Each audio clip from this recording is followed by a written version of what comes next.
Namaste,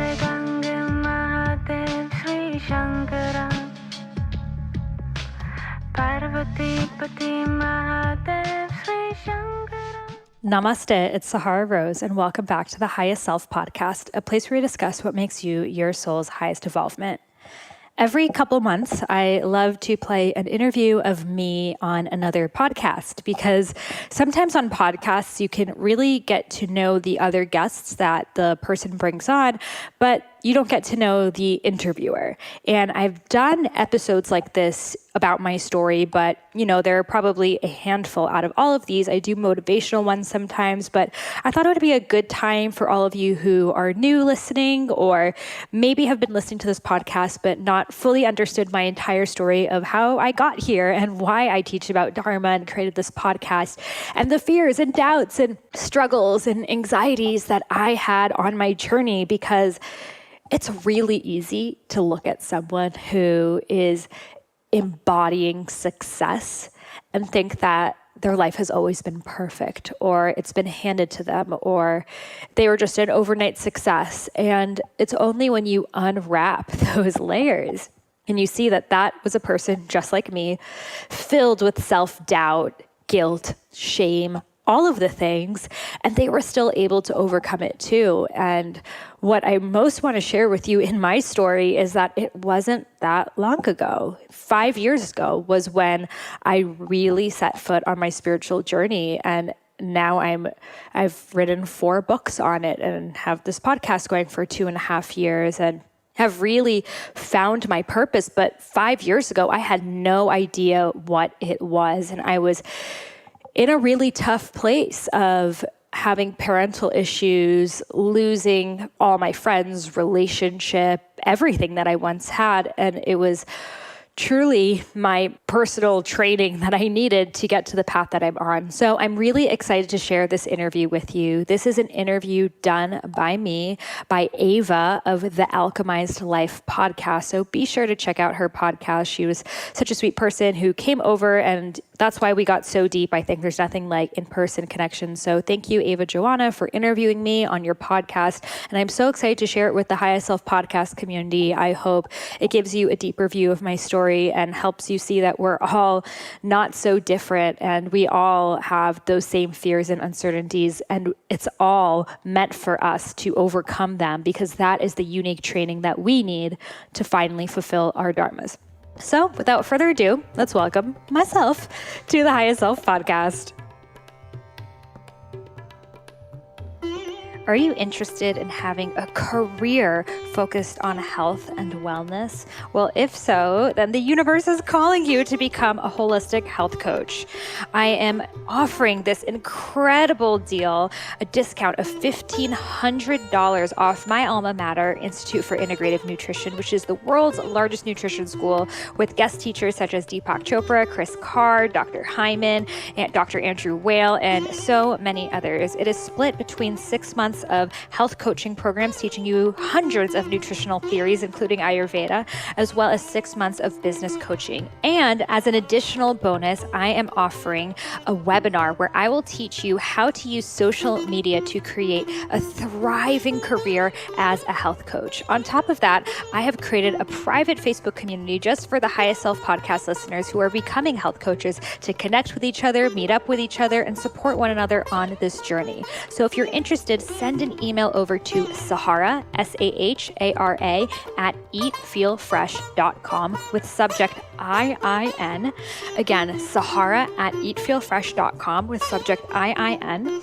And I will personally send you back the email that will allow you to get a $1,500 off discount, as well as my business coaching webinar and the private Facebook group. I'm so excited for you to begin your journey as a health coach.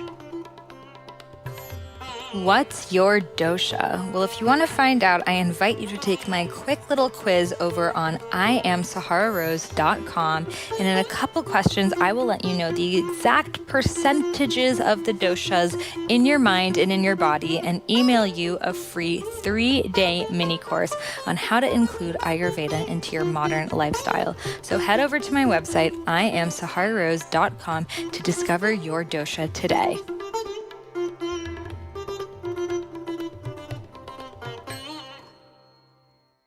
I am sitting here with Sahara Rose, and Sahara, like I said, when I met you, you were part of the reason why I started this podcast. So thank you so much for coming on in all of the busyness. And I'm so grateful to be sitting here in your little African bohemian inspired home. Thank you so much for coming here. And I'm so glad that my words were able to inspire you in any way. Yeah. So I'm really excited. And I feel like we have a lot of similarities and like overlaps, especially in this past year. You know, both of us got married. You're working on your book. You just launched, or are you still in the process of launching Rose Gold Goddesses? So we're just finishing it today.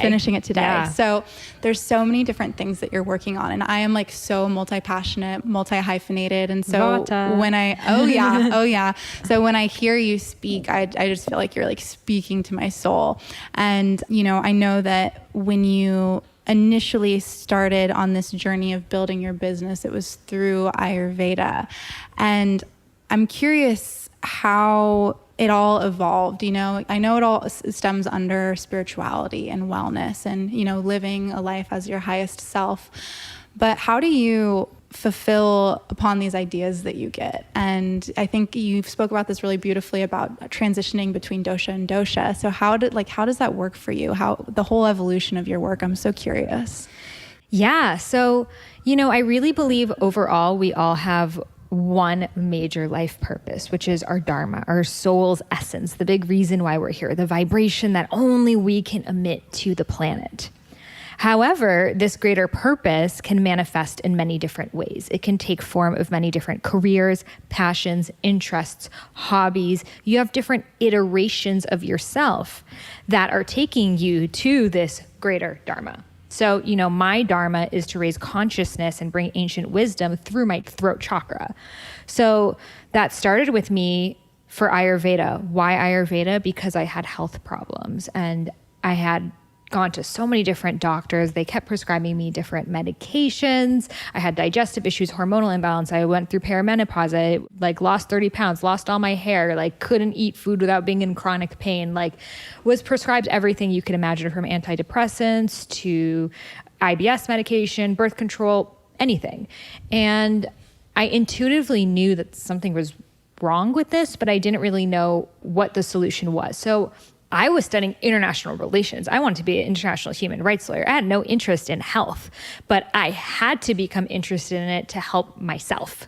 So that's why I really believe your mess is your message. Your pain often becomes your passion. So in that process, I started learning, okay, how can I heal myself? The digestion. Oh my gosh, there's this thing called Ayurveda. It's the world's oldest health system. It's the sister science of yoga. It has a personality quiz with all these food suggestions. And it felt so like coming back to home for me. So I just became obsessed and I wanted to learn everything that there was to learn, which, I had already been traveling to India doing volunteer work. I was working in the slums teaching health and sanitation, but I said, why don't I sign up for Ayurveda school while I'm here? So I signed up for Ayurveda school and I would find teachers, and I stayed in India for 2 years just studying Ayurveda, writing this book. It wasn't even effort, though I was efforting. It was more like I'm on this soul mission for myself than to teach on my blog. I had a blog at the time. And then from there, well, how can I get people to take me more seriously? I'll become a health coach. Okay, now I'll actually become a nutritionist. Now, you're just following the breadcrumbs of your own passion, right?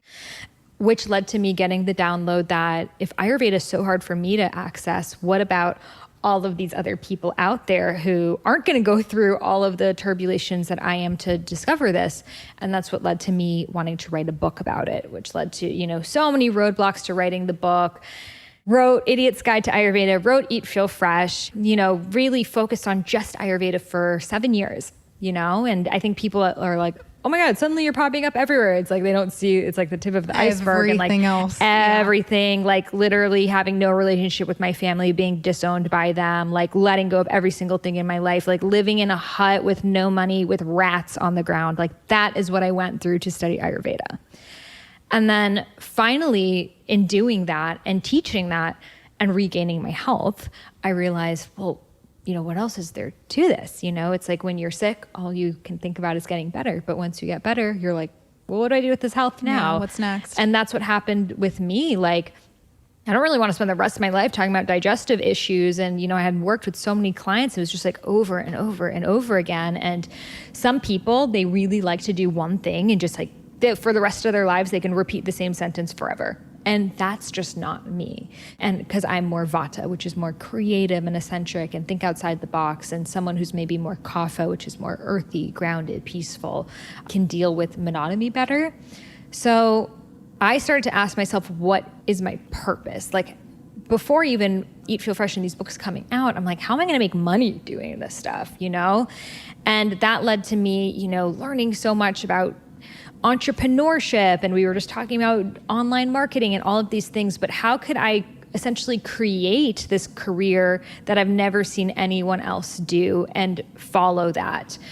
And that's what led to me discovering more about Dharma and our purpose and all of these things. And that's when I realized that the two were connected, that your dosha, your Ayurvedic mind-body type, is not only used for health, but it's also used for understanding your purpose and your relationships and your business and everything else. And really, I gave myself permission to keep evolving, because I knew that me staying in those health problems over and over and over again was just going to be me reliving them, and not me using like the other 90% of my brain that wants to think and explore and learn about other things. And I think a lot of people, they feel like, oh, well, once I've, you know, gotten a certificate in something or been known for one thing, I have to stick to that thing forever. Right. And, you know, if you're Coca-Cola, sure, it could take 30 years to build a brand, but you're a human. That's the thing with a personal brand. You're a person before the brand. And yeah, maybe it's confusing for other people because you're shifting, but what's worse, other people not understanding you or you not understanding yourself? Needn't say anymore, honestly.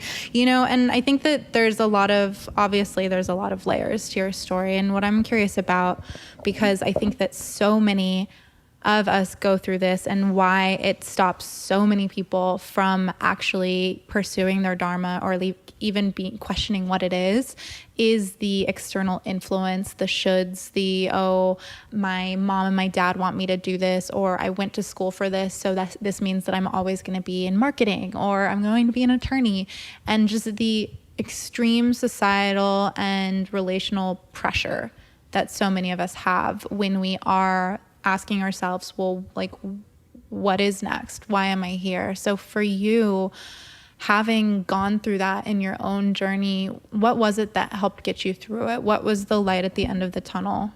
Yeah. So for me, the hardest thing was, you know, I realized without even knowing that my whole life I had lived to make my parents happy. And most children do. You know, you bring home a good grade, a gold star. Oh, mom, look what I did. I did a cartwheel, something. You know, it's just as we are as kids. But in our society, we don't have any rites of passage, which other countries do. There's no point that it's like you go to college, but like, are you really an adult? Right. You know? So I realized that I hadn't formally gone through that. You know, I wanted to live my own life, but I was still holding on to wanting to make my parents proud, which is not a bad thing, but it's also not going to help propel me, especially when what my parents want is not the same as what I want. So I came face to face with this when I was about 22 and graduating college, and they're like, so where are you going to work? And I'm like, well, I think I'm going to move, and I had already been going to India a lot. They're like, you're just going to stay in India this year? And I'm like, yeah, I'm working on this book. And they're like, you are crazy, you know? You think you're going to make this book happen. You don't know anything about the process. You being an author is like you becoming a starving artist. You're just going to end up homeless. And at first I'm like, haha, yeah, that's not going to happen. But then it would really start to get to me, you know, like maybe what they're saying is right. I actually have no idea if this is going to work out at all. And the more and more I would try to make this book happen, I would also realize like, wow, there are a lot. You have to get a literary agent and then the publisher and this and that. Then I'm like, wow, it's not as easy as, you know, my naivety at the beginning was great because I was like, I'm just going to get it on the shelves of Barnes and Nobles. And then when I started going through the process, the fears, their shared fears with mine are like, maybe I should just become a real estate agent or work at a makeup company or do something that's safe. And maybe this Ayurveda thing is just something I'm going to do on the side. And can the thing that you love really be the thing that makes you money? Is that just some bullshit they tell you when you're a kid, or can that really happen? So it was a back and forth. It wasn't like instantly I was like, screw you parents, I'm going to live my Dharma. Like there were times that I was so angry at them. Like you raised me to live a lie. You told me to follow my dreams and here I am doing it. And you're giving me so much shit and making me feel so guilty about being who I am. And other times being like, oh my God, my mom was a refugee who came to this country with a fucking Kit Kat bar. And here I am trying to, I don't know, live this boho life when she literally could have died for me to be here. Like, who do I think I am? I'm so selfish.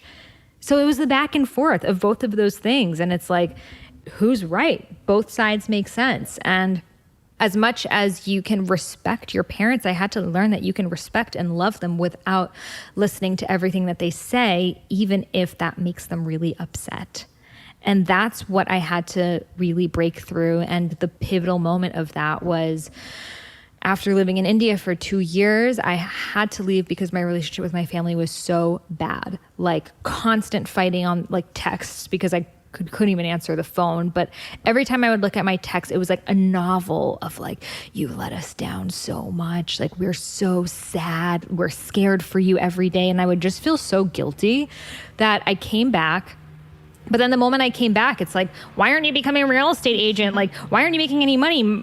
So-and-so's daughter is a dentist, and what are you doing? And I'm like, I literally can't be around you guys. Yeah. And one day my dad was yelling at me and I left, and then he was yelling at my mom, like, you raised a complete loser. She's a failure. Because it's kind of funny how parents often, when they're fighting, it's like, you did this. Yeah.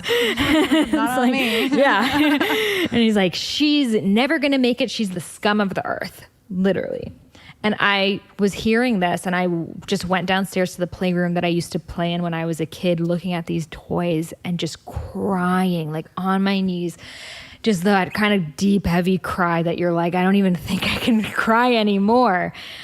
And then I looked around at these toys and I was like, yep, my entire life, them telling me I could do whatever I want was a lie. But you know what? I'm unfuckwithable now. Nothing, if I'm dead to them, so be it. Now I'm going to live life on my own. And something within me that moment just came, this like shield, this like a layer of protection that was like, their words really can't hurt me. Like, am I going to let them down or let myself down? Like, the only responsibility I have on this planet is to me.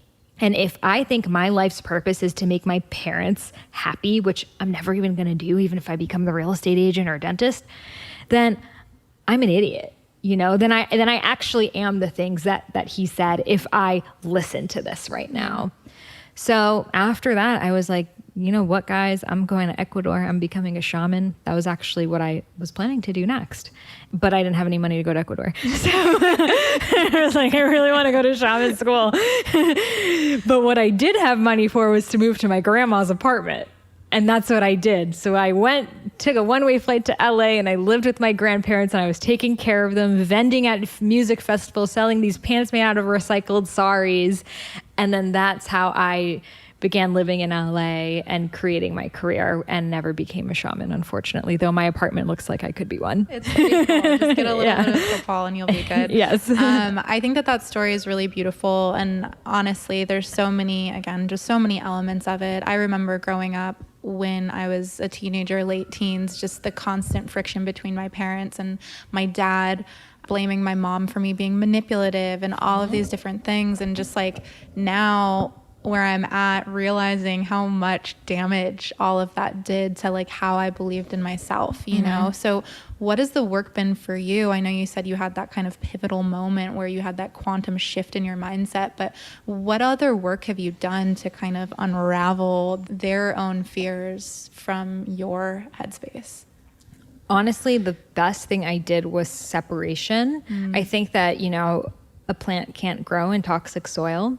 And it's not to say that your family is toxic, but the situation can be toxic. Sure. And if you remove yourself and work on yourself, it may change. Yeah. I still don't go there that often. I still keep my boundaries, but I'm able to have a relationship with them, and in fact, them be proud of me now they try to take credit, like, oh, we told her all along to go for Ayurveda. I'm like, sure. Let them feel that way. But so I think if you're in that situation, get out of there. Like whatever you can. If you have a grandparent, an aunt, like a random person you can like work for, like get out of there.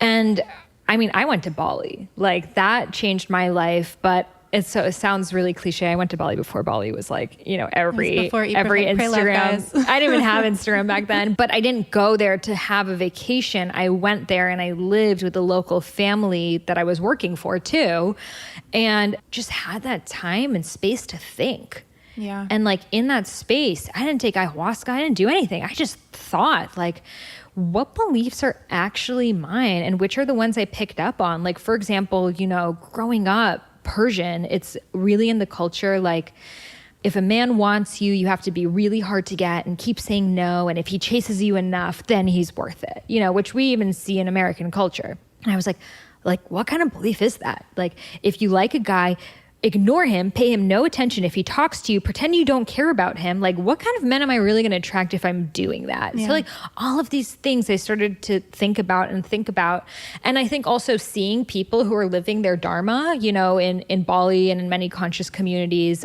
you see people who are like, I'm a full-time ecstatic dance DJ, and I'm a full-time yoga nidra teacher and hormonal balance shaman. And like, all these random things that I was like, do your parents know you're here? Like, like the whole time I'm like, what do they say about what you do? Like, to me, I was like, holy crap, like all these, and a lot of them were like, don't have a good relationship with my parents, and other ones like, my mom's right here. Yeah. And I just saw like, wow, like not everyone has this like story that I do.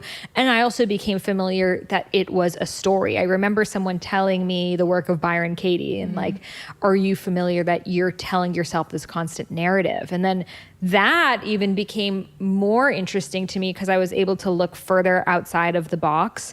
I took psychedelic mushrooms for the first time there, which was also super helpful for me to look at my life from this like outside perspective and be like, okay, relationship with my mom, like how can I find compassion here? Or just these things that I was holding on to that I wasn't even aware of. I mean, I did so much kind of healing you could ever imagine when I was there, but overall what it was having the courage to live life on my own and then coming back here a couple months later and taking massive action, which I've been taking every single day since. Because a lot of people go on the retreat and then they come back and they don't do anything. Yeah. So I had that space to like rewire, but then I came back and every single day was, I don't call it working in the way that we consider, but like following my Dharma and doing it and not sitting on the sidelines of my life anymore. I love that so much. And, it kind of just reminds me, because I teach meditation and mindfulness, within your meditation and mindfulness practice, you're creating the space to witness and observe the thoughts, the patterns, the stories. So very much like creating physical space between whatever it is that is a toxic environment. It's going to allow you to observe it from this kind of 10,000 foot view rather than be in the thick of it, so reactive and attached to the emotions of it, which I think is really, really powerful. Yeah, and that's really going into the Kapha, which is the earth. And the only way you can come up with the best ideas is if you go there. And most of us are like, I don't have time for that. I could never do that. Like all of us in our society could keep going and going and going forever. You have to create that time. And that time takes a lot of boundary setting and a lot of, passing up potential opportunities or letting people down, et cetera. But it's the only way you're going to come up with the higher idea. So for somebody that's like, in the beginning stages of discovering their Dharma, and let's say they have like, I'm going to be speaking metaphorically, like a very clouded windshield. And so, like you said, like opportunities coming in. So how can someone start to discern Dharma from distraction? Sure. Yeah. Well, this is what my whole book is about. So first, you have to believe that you have a Dharma. And most people don't. Most people are like, yeah, I want to find my purpose, but they don't actually believe in it. It's like, trying to find Santa when you don't believe in Santa. Like, he only shows up for the people who believe in him, guys. Do you think that most people are not meant to experience their Dharma in this lifetime? No, every single person is meant to. Every single person is born to. There's no other reason why you would be born. There's no coincidences on earth. None. They're never like, you know what, we're going to actually do winter but after spring this year. We're just going to change things up a little bit. I don't know, just going to be random. Well, climate change though. Yeah. And that's us. That's us destroying it. But even the cycle of the seasons is still the same. We definitely have natural catastrophes thrown in there now. But if you look at the cycles of the seasons, if you look at the times of the day, if you look at a snowflake, if you look at the waves, it's like there are cycles. There's perfection to nature. Nothing is coincidental. And we are part of nature. Therefore, we are not coincidental. No soul is going to come on this planet for no reason, just for shits and giggles and to pay some taxes and lose some weight and die. Like, that's not why you're here. So we have to first believe that we truly have a purpose, which can feel like believing in the tooth fairy and feel really, really weird because we were kind of conditioned since we were like in middle school to just do what our teacher said, not do what we want. And school has been a massive reason why we've forgotten our dharmas. So we were born knowing our dharmas. From a Vedic perspective, we chose our dharmas before we incarnated on this planet when we were still souls. You know, a soul can have many different human experiences, non-human experiences, but we chose what it is that we want to do on this planet. Your vibration doesn't mean I came here to become a lawyer, but it could mean like I'm here to become an advocate for the weak, or I'm here to bring beauty in the places that it's necessary, or I'm here to be a calming and healing voice, whatever it is. So you were born here with that soul mission, but you agreed to forget. And that is part of being on this planet. You have to forget, and you have to be born into the microcosm that you are going to solve. So your family is the exact issue that you came here to overcome. So why would you be born into the very thing that you're supposed to, fix? Well, because you know the ins and outs of it. You lived in it. You were in it for the first 18 years or plus of your life. So from that experience, embodying your dharma is the journey of coming back to it. So the exact journey that you needed to go through, maybe it was a health problem like me, maybe it was a divorce, maybe it was social anxiety, maybe it was this, that journey is your training to go back to your dharma. And for some people, it's very overt, like you can't miss it.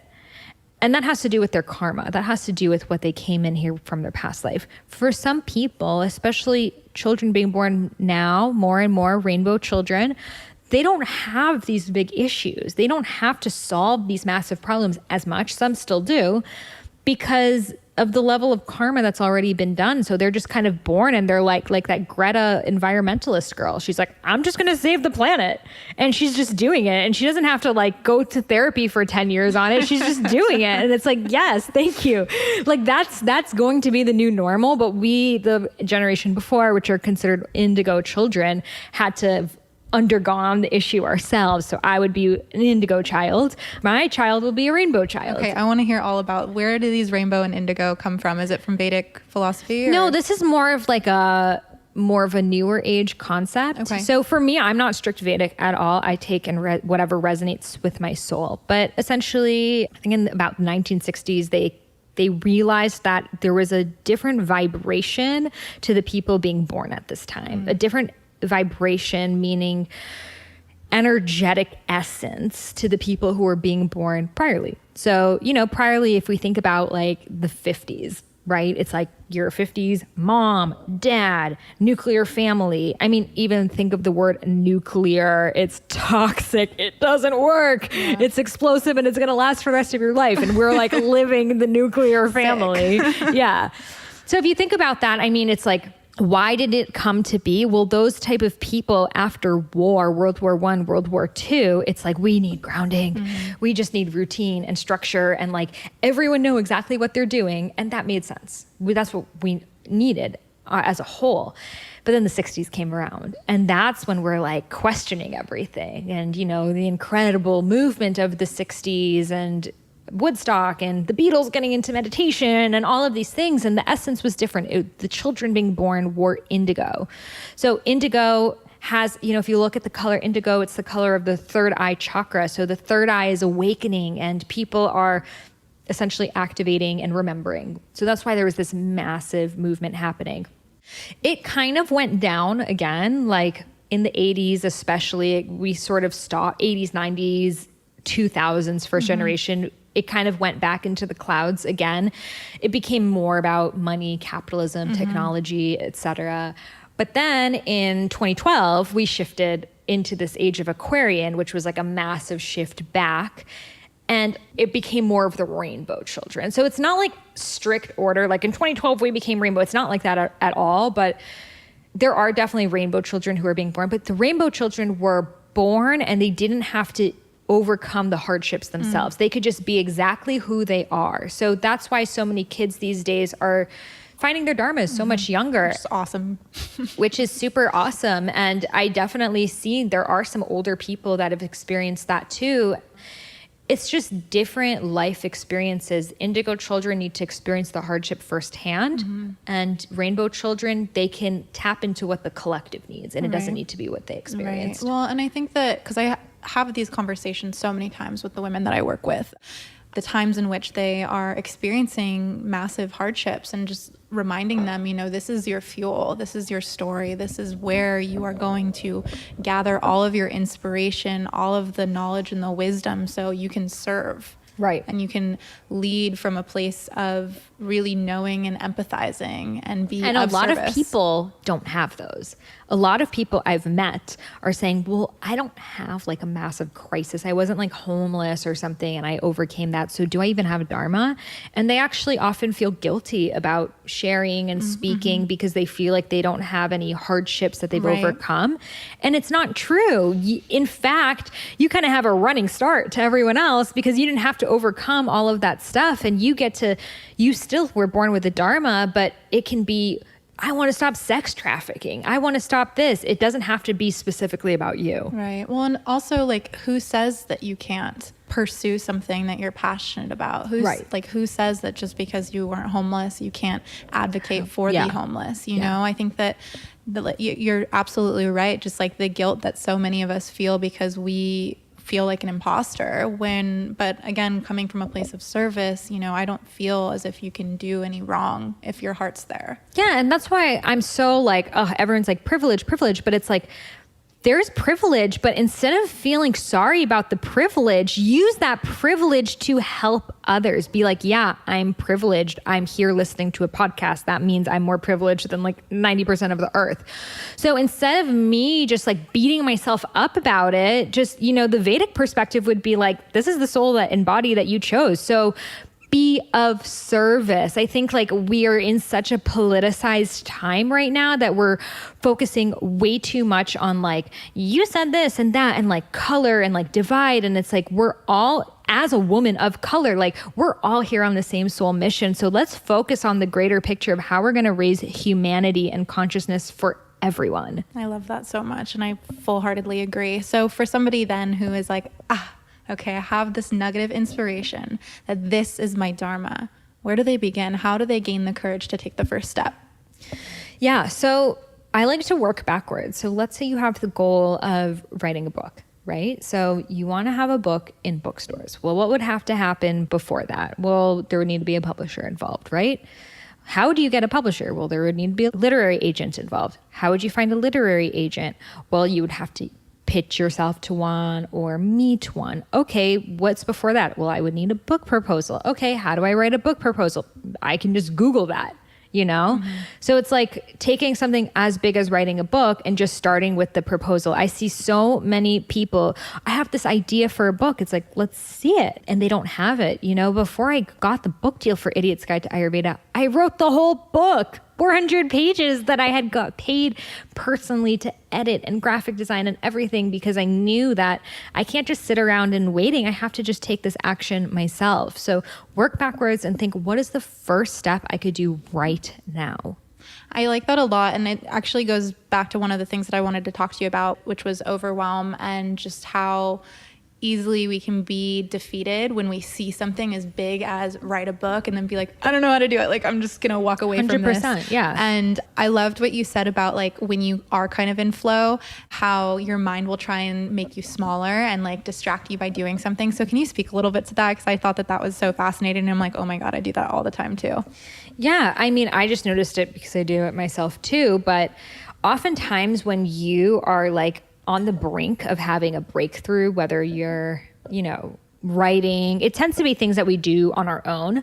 So let's say you're writing your website copy or your screenplay or whatever it is that you're doing, and you're on the brink of a really good idea, but it's almost like your energetic body can't handle it. So it's like, I need a snack, or I need to check my phone, or I need to go to the bathroom, or like something else to take you out of that moment, because you're energetically expanding so much at the time that your body and your mind just can't handle it. So I think for a lot of us, it's eating. That becomes the thing that we just want to do. And the reason why is because our hunger receptors that we're getting from are in our brain, it's not in our stomachs. So we're not actually hungry, but our brains know if they trigger and tell us that we're hungry, we'll go stop. If my brain is like, oh, I want to I don't know, do some yoga, I'm not going to really stop in the middle of writing and do yoga, as much as that would be great.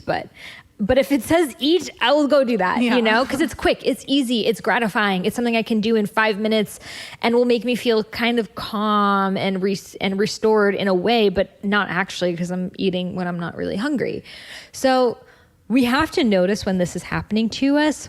Why am I trying to take myself out of this moment right now? What would happen if I really sit in it?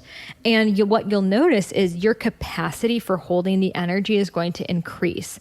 That the moment that you start having good ideas, you're not going to get so overwhelmed that you run away from it, but you're going to be able to sit with it and let it move through you. And that's how you expand your energetic aura, essentially. So then when your ideas are coming through, you're just sitting there channeling them instead of running away from them. Yeah. And I think that that's such a important point too, is that you kind of do need to get yourself into that flow state, or else if you're not giving yourself the spaciousness and the time to get there. But even that, what I've been noticing is I had a lot of stories about what I need to get into the flow state. As someone who's a professional author, but also an entrepreneur, it's two very different hats. An author is very Vata, creative, and entrepreneur is very Pitta. It's very organized, diligent, CEO, that type of energy. So I used to tell myself, well, I can't be doing both. I need to just I don't know, outsource, find the manager, find someone to do my business stuff, because I can't do it. But, no one's going to be able to do it for you. So as my life would get busier, I would still want to write these books. And I realized I don't even have a full day to write anymore. Every single day I have fires that I have to put out. That's just the truth about being an entrepreneur. So I started to realize that a lot of the stories I was telling myself, I need a full day to write, or I need to take a walk by the beach to write, or I need candles, I need crystals, I need this. It's bullshit. I've done a lot of my best writing in a motel room I was staying at, because our house, all these issues happened with our house, in airports, in random coffee shops, when I've had 10 minutes between things. So it's really dropping the story of what you think you need and realizing that your creativity is always there. These things can help for sure, but it's not a prerequisite. I mean, I see, Deepak Chopra, who I've been working with now for the past couple of years, and see his schedule, and the guy's traveling every single day, but he'll just go into his hotel room in between big talks and just start writing, So it's letting go of the story that my life needs to be perfect. My apartment needs to look good. I need to have this money in the bank, all these things I need before I get creative, and realizing you can just do it at any time. And once you start doing it, you'll realize I was just making this shit up the whole time. Yeah. I mean, I've experienced that firsthand for so long. Because I'm all over the place, and I would write, but I wouldn't like writing when I would time block my calendar. I'd be like, oh no, I can't just be imposed to write at Tuesday at 9 a.m. That's not how my creativity works. And then finally, over the past, I think 3 weeks now, because I'm just something's got to give. I need to be more organized, and I need to get this shit done, and I have a lot of goals that I want to get done, and it's not happening because I'm too fluid. And finally I was able to just develop a time blocking schedule for myself that works for me, that is dynamic enough where it's not every Tuesday at 9 a.m. but at least every week I'm getting in X amount of time of writing or X amount of time of recording, and having the diligence to actually sit down and be like, okay, I'm doing this right now, has allowed me to just get there so much faster. And once I get there, I'm like, okay, I'm not going to have my phone near me. I'm not going to have any food near me either, because I will grab for a perfect bar like that. And just hone in on it and be able to access like what we would call the flow state that much faster, because I'm like actually carving out the space to be strict with myself, which I think is so important as entrepreneurs. 100%. Yeah. I mean, that's all it is. It's taking away your distractions, your tools that you use to get you out of the moment. And when you don't have them, there's nothing else left there but you. So you might as well do it. I think the issue is we all have access to the internet all the time. We all have refrigerators. We all have these things. So it takes a lot of self-discipline. You know, that's why people are like, I need to go on a yoga retreat or something. And really all they need is someone to just like take their phones away from them. And, Seriously. and that's it. You could just do it at your house, but or do you have the discipline enough to actually keep your phone on airplane mode in the other room? So it's a battle, but I also think that we all chose to incarnate here for a reason at this time. I think the internet is bringing a lot more good than it is bad in general. So I think if we can just remember our goals and set those boundaries, we can still use the internet or whatever you want to do, watch TV, etc. You don't need to be a monk, but having those boundaries with it. Yeah. And I think that self-discipline is like such an important topic and something that can be really challenging for a lot of people, especially when they're first starting out. I know for me, it was really hard. So do you have any stories or like, did you struggle with self-discipline? Because I feel like you edited your podcast for so long, you wear so many hats. I heard you saying that you write your emails and your sales pages and everything. So having so many different things to do, the self-discipline has to be there. Have you gone through your own personal journeys and struggles with it? Honestly, I believe when you're in your Dharma, it doesn't even feel like discipline. Like I'm never like, oh God, I got to sit down and write that email. It's like, I don't even really have a schedule for it. It's more just like, oh, I have this idea. I'm going to email, or I haven't emailed for a while. I'm going to email about it. So I think like removing those contingencies for me personally has helped, because then it doesn't feel like this like overwhelming chore, and I'm just showing up out of inspiration and I'm staying inspired. So I keep showing up. So I think that helps. Certain people might need that diligent, just like Mondays at 9 a.m., but that's just not how it works for me. I think that, again, living in alignment, being inspired, like I'm not doing this for anyone else. Like it's not like I'm doing it to make my boss happy. I'm the only one that's really going to benefit from all of this, plus like everyone that I help. So why wouldn't I do it? You know? And I think a lot of people, they try to like outsource things way too soon. Like I was telling you how I edited my first like year of my podcast. And it's like, well, I feel like people think the moment they do one thing, like, oh, I can't write my weekly email newsletter. It's like, people don't even know your voice. If you don't even know your voice, like, how are you going to have someone else do it? And how do you think that you're going to create a movement around your voice when you're not even willing to share your voice? Yeah. You know, it's like, look at people like, again, like Tony Robbins and Oprah and even Gary Vee, like they're showing up multiple times a day.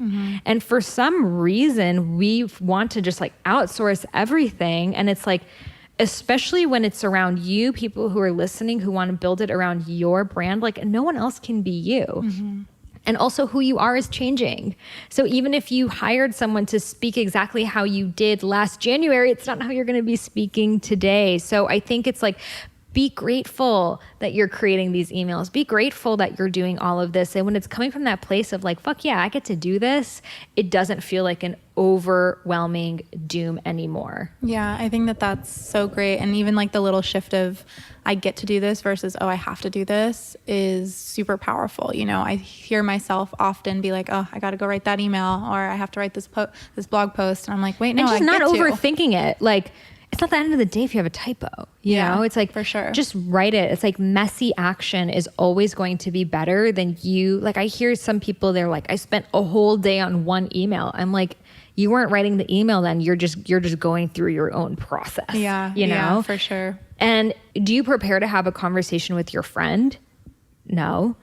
You writing a sales page is akin to having a conversation with your friend. You're being like, oh my God, I have this incredible new offer, Rose Gold Goddesses. We're going to be having sister circles around the world. Like however you would speak it, just write it. Like it doesn't need to be Shakespeare here. Like no one even wants that. Yeah. So I think it's just like, we're overthinking it. We're thinking that we're writing for like academia when we're not. Well, Thank goodness for school for preparing us with all that APA. Yes. So I'm curious, how do you stay inspired day to day? Like, what does your daily routine and rituals look like? Yeah. So for me, movement is super important. I exercise every single day, whether it's yoga or bar or like doing something at the gym. I need to start my day with movement because I'll feel so mentally stuck if I'm physically stuck.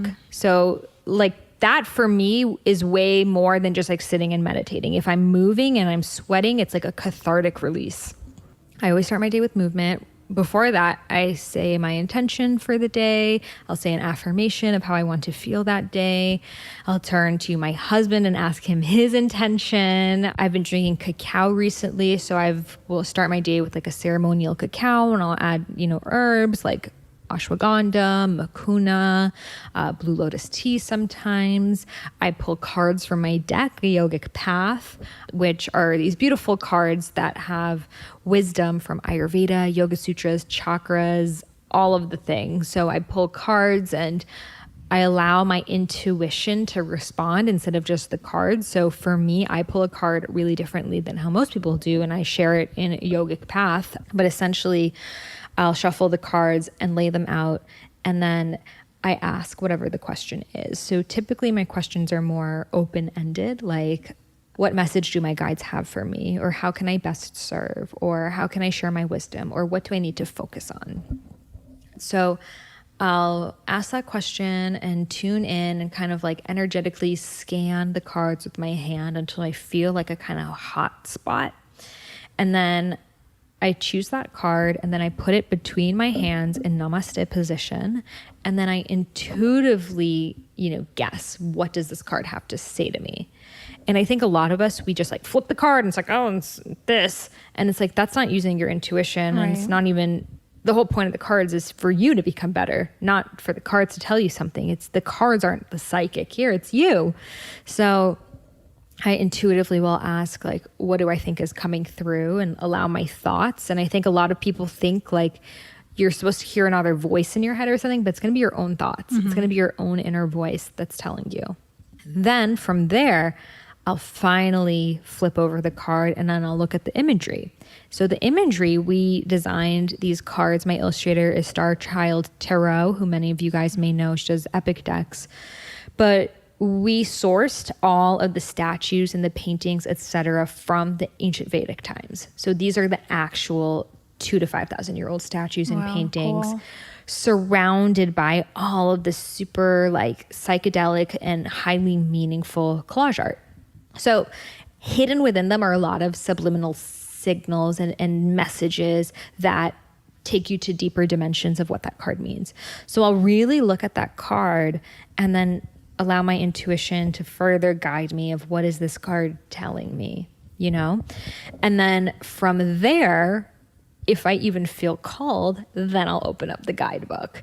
But by then I already know what the answer is. But, well, also I wrote the guidebook, but but even still, then I will pull the guidebook. And how I did it in Yogic Path is it's upright and reverse. And there's two different meanings, which they do a lot in tarot decks, but I hadn't seen it done in oracle decks. And I really like this because life's not always in the light. Sometimes it's in the shadows, and that's not a bad thing. That just means that's just where the work is.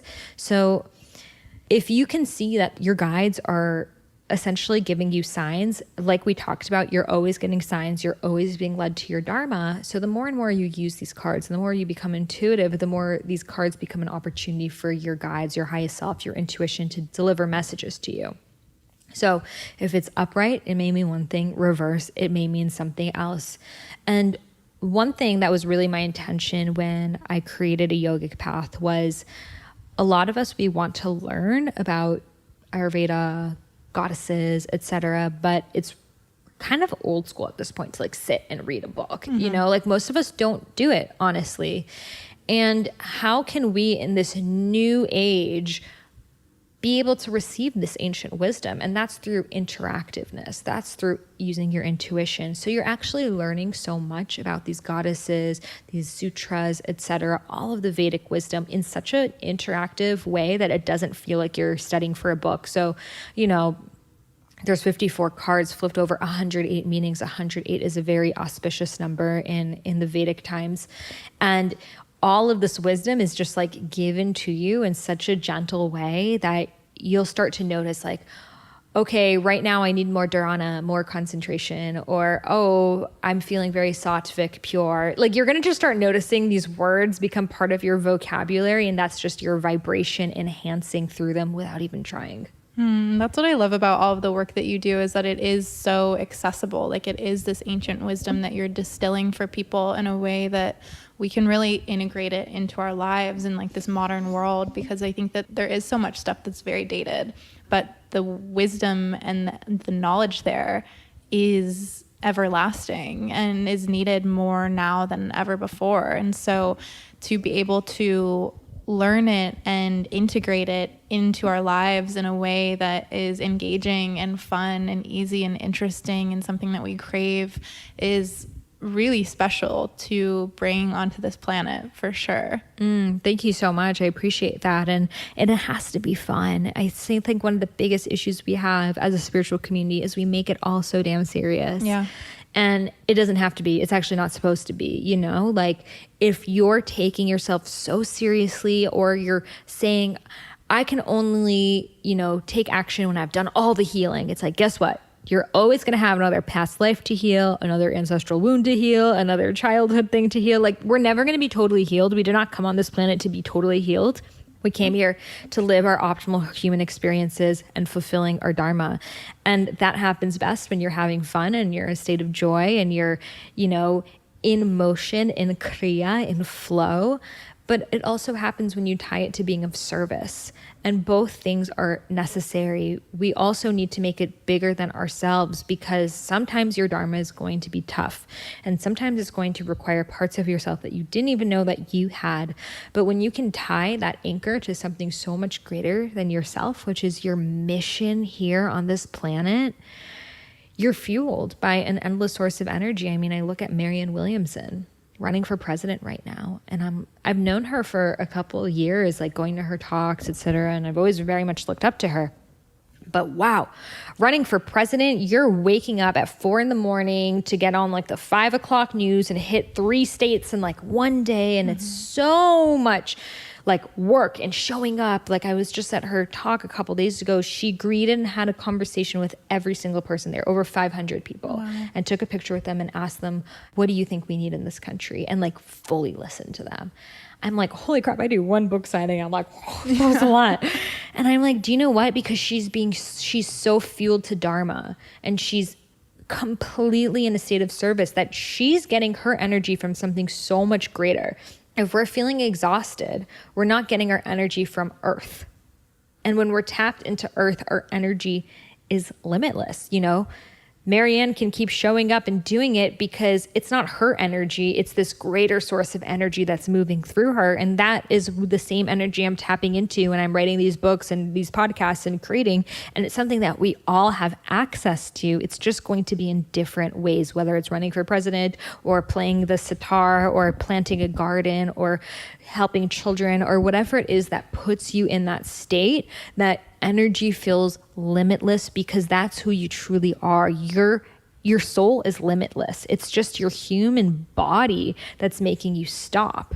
And we're not supposed to go all the time, but when we're tapped into our Dharma, it feels like we can. Yeah, absolutely. Well, and I love what you said about shifting from Kapha to Pitta to Vatsa, depending on where you are needing it to when you are in your Dharma, because there are times when we need those big ideas. There are times when we need to execute, and there are times when we need to replenish ourselves, and to find the balance between each of those is key in this modern age.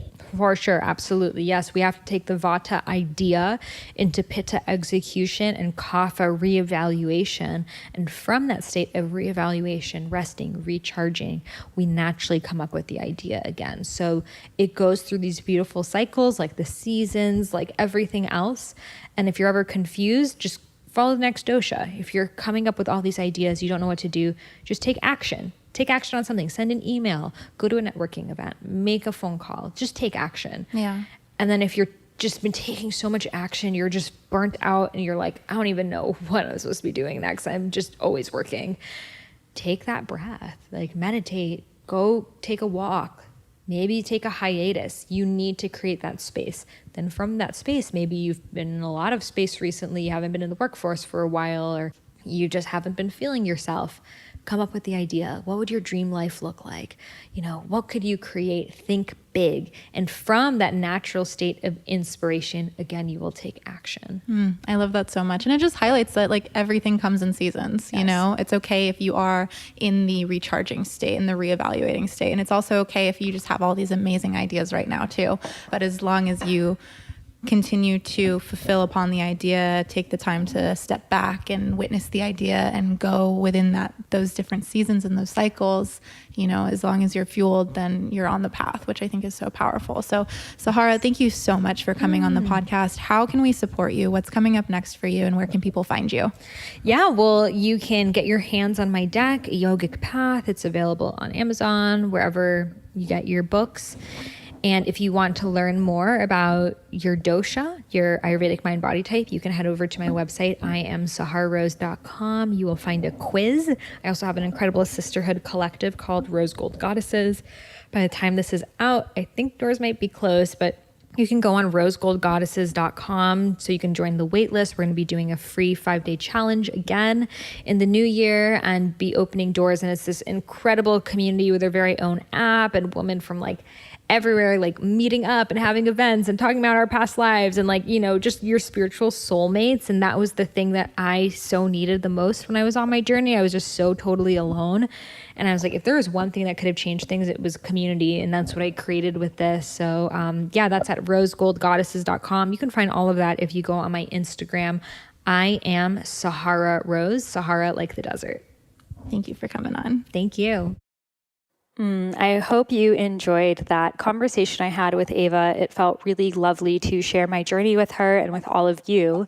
And I hope that you can see whatever situation you're in, if you're in the mess, if you're in the pain, if you're in the hard moment, that mess can become your message and that pain can become your passion, and you can transmute anything you're going through and utilize it as training for becoming your highest self. If you loved this episode, I would love if you could leave me a review in the iTunes store. And as a free gift, I will share with you the first half of my unreleased book, Eat Right for Your Mind Body Type. Simply email a screenshot of your review over to Sahara@eatfeelfresh.com. Again, Sahara, Sahara, at eatfeelfresh.com. And I will send you over the first half of my unreleased book, Eat Right for Your Mind Body Type. Thank you and namaste.